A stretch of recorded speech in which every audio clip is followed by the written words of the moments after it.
Good morning. Today's Bible reading comes from 1 Samuel 1 through 4. All right, let's get into it.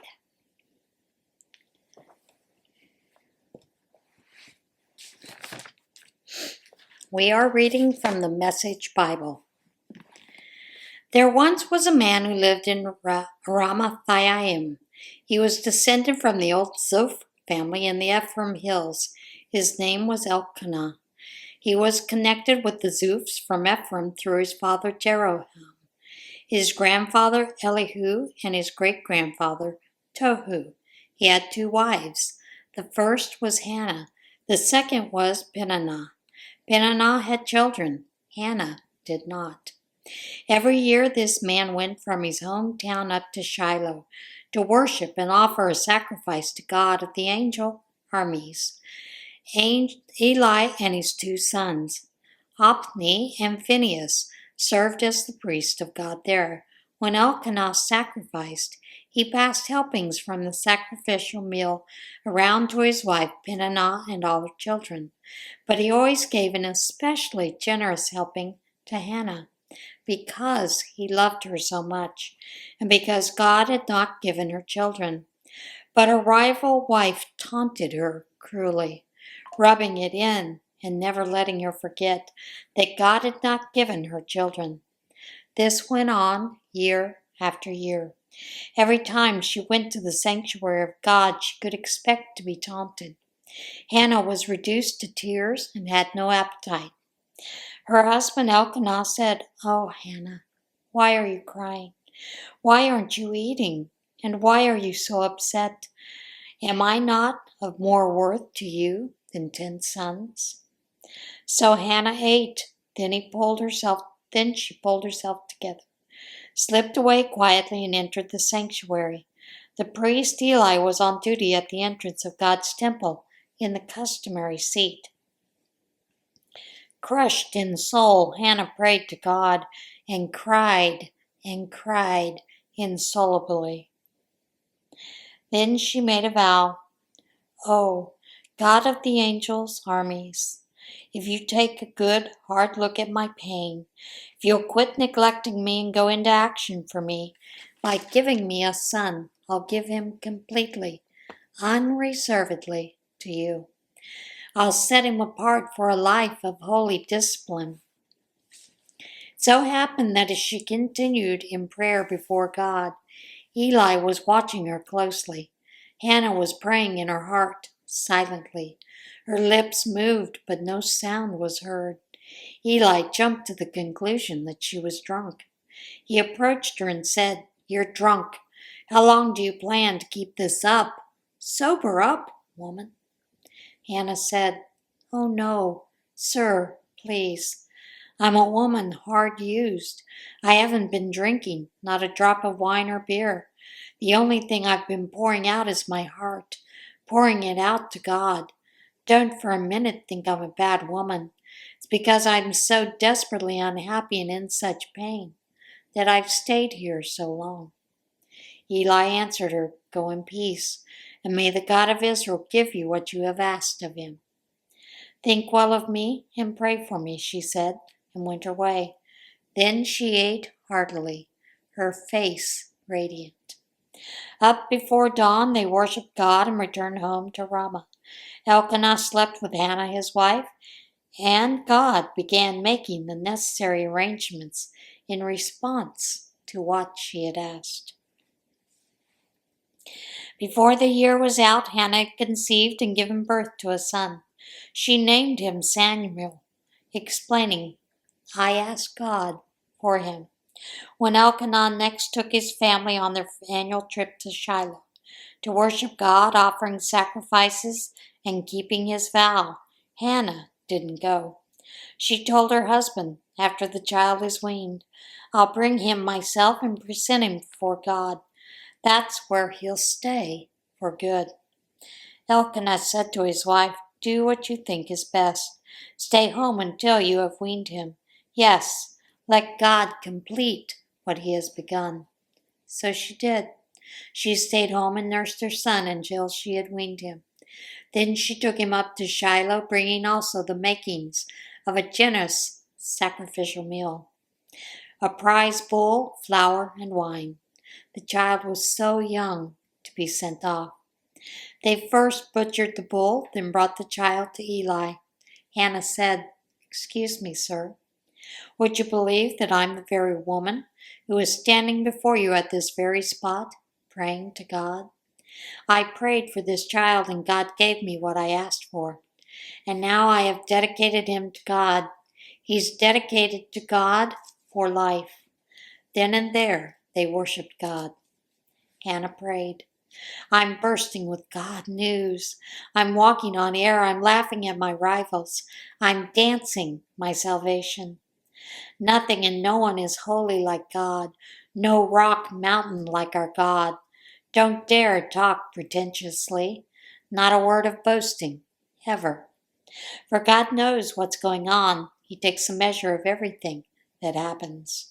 The weapons of the strong are smashed to pieces, while the weak are infused with fresh strength. The well-fed are out begging in the streets for crust, while the hungry are getting second helpings.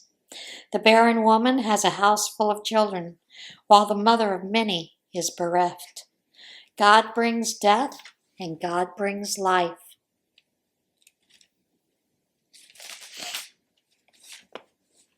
Brings down to the grave and raises up. God brings poverty, and God brings wealth. He lowers, He also lifts up. He puts poor people on their feet again, and He rekindles burned out lives with fresh hope, restoring dignity and respect to their lives, a place in the sun. For the very structures of earth are God's. He has laid out His operations on a firm foundation. He protectively cares for His faithful friends, step by step, but leaves the wicked to stumble in the dark. No one makes it in this life by sheer muscle. God's enemies will be blasted out of the sky, crushed in a heap and burned. God will set things right all over the earth. He'll give strength to His king. He'll set His anointed on top of the world. Elkanah went home to Ramah. The boy stayed and served God in the company of Eli the priest. Eli's own sons were a bad lot. They didn't know God and could not have cared less about the customs of priests among the people. Ordinarily, when someone offered a sacrifice, the priest's servant was supposed to come up and, while the meat was boiling, stab a three-pronged fork into the cooking pot. The priest then got whatever came up on the fork. But this is how Eli's sons treated all the Israelites who came to Shiloh to offer sacrifices to God. Before they had even burned the fat to God, the priest's servant would interrupt whoever was sacrificing and say, "Hand over some of that meat for the priest to roast. He doesn't like boiled meat. He likes his rare." The man objected. "First let the fat be burned, God's portion. Then take all you want." The servant would demand, "No, I want it now. If you won't give it, I'll take it."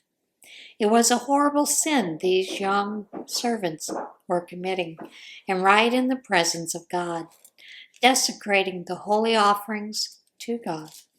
In the midst of this, Samuel, a boy dressed in priestly linen tunic, served God.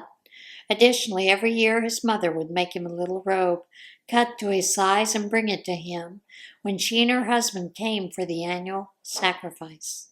Eli would bless Elkanah and his wife, saying, "God give you children to replace this child you have dedicated to God." Then they would go home. God was most especially kind to Hannah. She had 3 more sons and 2 daughters. The boy Samuel stayed at the sanctuary and grew up with God. By this time, Eli was very old.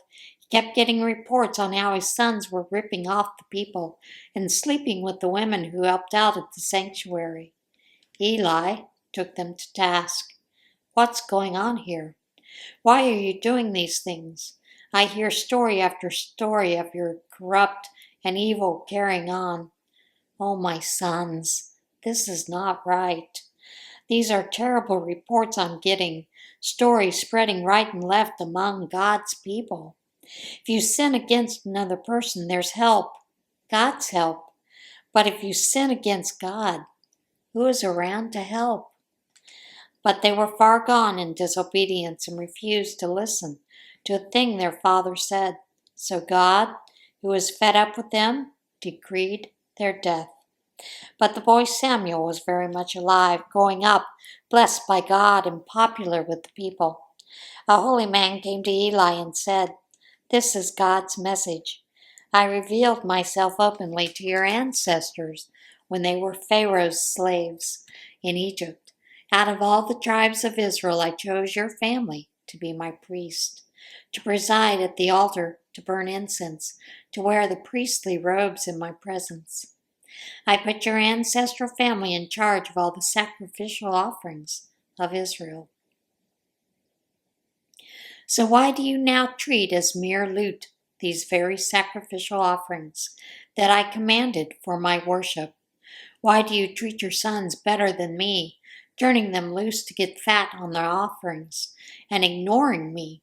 Therefore, this is God's word, the God of Israel speaking. I once said that you and your ancestral family would be my priest indefinitely, but now, God's word, remember. There is no way this can continue. I honor those who honor me. Those who scorn me, I demean. Be well warned, it won't be long before I wipe out both your family and your future family. No one in your family will make it to an old age. You'll see good things that I'm doing in Israel, but you'll see it and weep, for no one in your family will live to enjoy it. I will leave one person to serve at my altar, but it will be a hard life with many tears.